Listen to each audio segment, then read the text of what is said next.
Welcome back, first graders. This is Miss Wheeler from Bricky McLeod Elementary School again. I would like to give a shout out to all of my fellow first grade friends and my Bricky Bear families, and to all of you at home. We miss you and we hope you're doing well.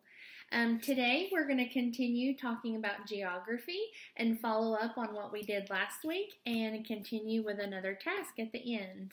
Let's review what we talked about last week. As you know, the Earth is covered with many different land and water features. We're going to take a closer look at specific land and water features that are featured in our curriculum in first grade. Water covers lots of our Earth. Most water in the world is contained in oceans. Oceans are deep and large. The water in them is salty. There are 5 oceans on the planet. They are called the Pacific Ocean, Atlantic Ocean, Indian Ocean, Arctic Ocean, and Southern Ocean. Lakes are bodies of water too. Lakes are different from oceans. They are full of fresh water. That means the water is not salty. They are smaller than oceans, but some lakes are still quite large. They have land around them. Rivers carry fresh water across land. Many rivers start in the mountains. They get water from snow that melts. Rivers collect water and take it to the oceans. Some rivers are small, others are big. Mountains are big landforms rising high in the air. There are mountains in Tennessee. They are called the Smoky Mountains. Now that we have reviewed some of the main land and water features, let's look at some specific ones here in the United States and Tennessee. Today, we're going to learn about landforms. Not every place looks the same. Utah is famous for its red rocks and amazing arches, whereas Tennessee is famous for the beautiful Smoky Mountains. Minnesota is called the land of 10,000 lakes, while Mississippi is famous for the river that carries its name, the Mississippi River. California seems to have it all: beaches, rivers, mountains, and the Mojave Desert. There are so many different types of landforms, but what exactly are oceans, lakes, rivers, and mountains? Water covers most of the earth, and most of that is found in oceans, which are deep, large, and salty. There are 5 oceans: the Pacific, Atlantic, Indian, Arctic, and Southern Ocean. Lakes are large bodies of water too. Some might seem as big as an ocean, but they have land all around them and are usually full of fresh water. A river carries fresh water across the land and to the ocean. Some start in mountains and are fed by melting snow. Others have streams and creeks that flow into them. Mountains range in size, from the smaller Appalachians in the east to the mighty Rocky Mountains in the west. They're both big landforms that rise high into the air. What landforms do you live near? I'm sure that no matter what it is, there's a story to it and something new to discover about it. See you next time, and keep learning. One place that you can find all of the different land and water features we have discussed is on a map. And we have certainly spent some time this school year and in our task last week working with maps, following directions off of maps, and even creating our own. Let's spend some time reading about what a map has to offer, and then we'll watch a quick brain pop video talking more about maps. You can use a map to find cities and states. You can find roads and bodies of water. You can find types of land. What other symbols can you find on a map? Maps have symbols on them. A symbol is an object that stands for something else. Look at the symbol on the side of the map. Do you remember what it is? If you said a compass rose, you are right. The compass rose shows north, south, east, and west. Most maps have north at the top of a page. Why do you think that is?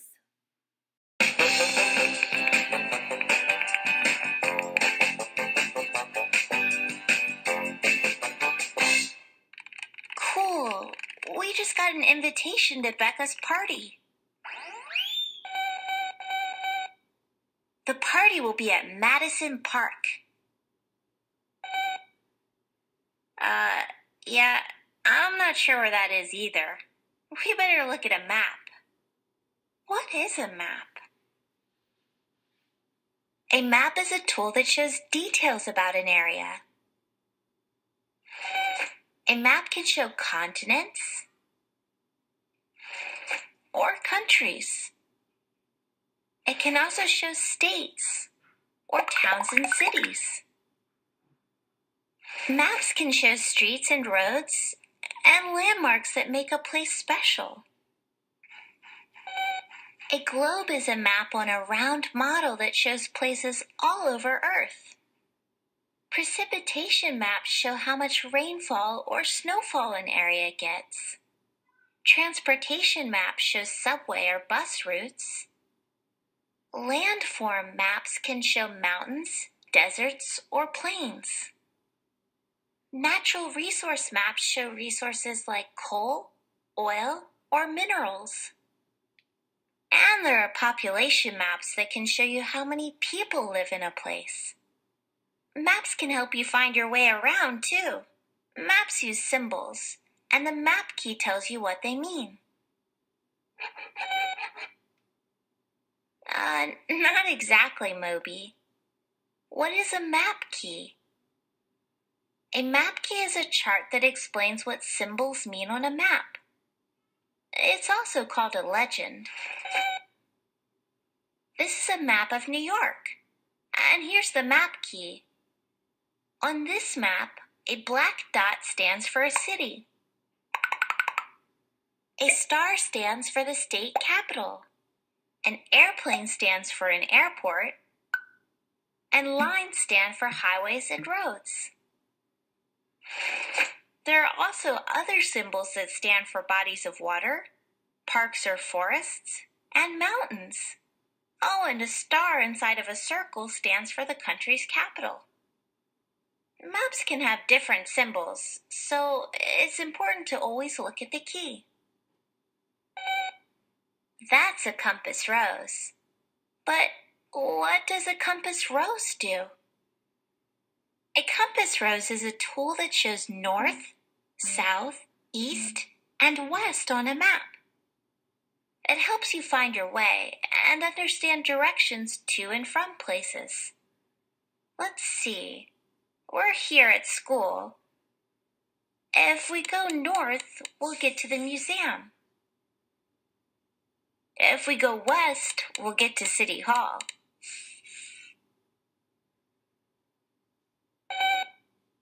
Well, the hospital is south, but it's also east, so it's southeast of us. The post office is north and west, so it's northwest of us. I have an easy way to remember the order of the directions. Never eat soggy waffles. Becca's party is at Madison Park. Let's look at the map to see where it is. To get to the park, first you go east on Pine Street. Then you go north on Lincoln Way.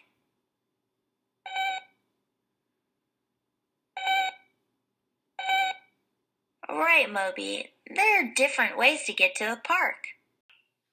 We sure have learned a lot about land and water features, using maps, cardinal directions, and lots of different components of geography.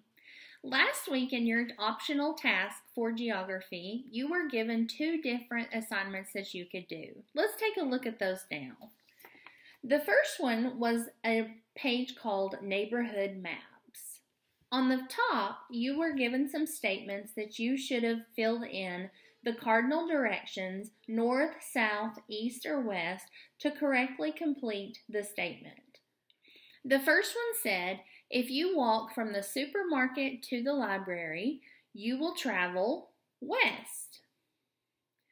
Catherine must go east to get to David's house and south to get to Ariana's house. Ruth wants a book. She needs to ride her bike north to get to the library. 5th Street is south of Dell Lane. I hope you got those correct. Looking at the bottom, there were a couple of things that you were supposed to add or draw on your map. The first one said, draw a flagpole north of the school. So if you find the school, you will see my flagpole going up or north. Draw a path from Elm Court to the park. Right here is Elm Court, and just like following a maze, the best path would be go down Main Street, across 5th Street, up Berry Drive, and across Dell Lane to the park. The next one says draw a sandbox east of Ruth's house. And the last one says draw a red light at the west end of 5th Street. And you could add those in on your map. Your other task was your create an island paper, and I showed you mine on the last video, but we'll take a look at it again. Your optional assignment was to design your very own island, including some land and water features on your island, and to include a map key with the symbols for those land and water features. We also said that you could extend this activity by writing about the things you included on your map. I hope you enjoyed doing those. Now we're going to talk about your task for this week. I will pull up a picture of the assignment so you can see it up close. Your next optional task that you have is called Make Your Own Map. As you can see, there is a city map at the bottom of the page. At the top of the page, there are some tasks for you to complete by adding those things to your map. For example, number 1 says, draw a compass rose in the box above the map. Include the 4 cardinal directions. Others say, include a street, draw a lake in the southeast corner, add a library in the land between 2 streets, and so on. You will use those directions to complete your map. I completed a make your own map activity of my own so I could show you an example. Here is Miss Wheeler's make your own map activity. As you will see, there are some different symbols around my map where I followed the directions to add in the different things it asked me to do. I have a compass, mountain, lake, some buildings that you will read about in the directions. I have a street added in, and you will possibly see that part of it is colored green and part of it is colored blue. The very last question says, color all land green and all water blue. So when you are finished, yours will look something like this. You might use different colors, and you may give your structures different names or titles, and that's absolutely fine. You could also use your imagination or creativity and add more to your map. Perhaps you challenge yourself or someone else in your family and write some statements to help them find things on your map. That would be a good way to extend this activity should you choose. Well, friends, that is all of our time for today. I hope you've enjoyed your time reviewing all the things you've learned about in first grade social studies under the topic of geography. Most of all, I hope that you are all staying well and staying safe during this time at home. And we certainly, all of us here at Knox County Schools, wish you well and wish you lots of love, lots of peace, and a little learning while you are away. We miss you and we wish you all the best. Thank you.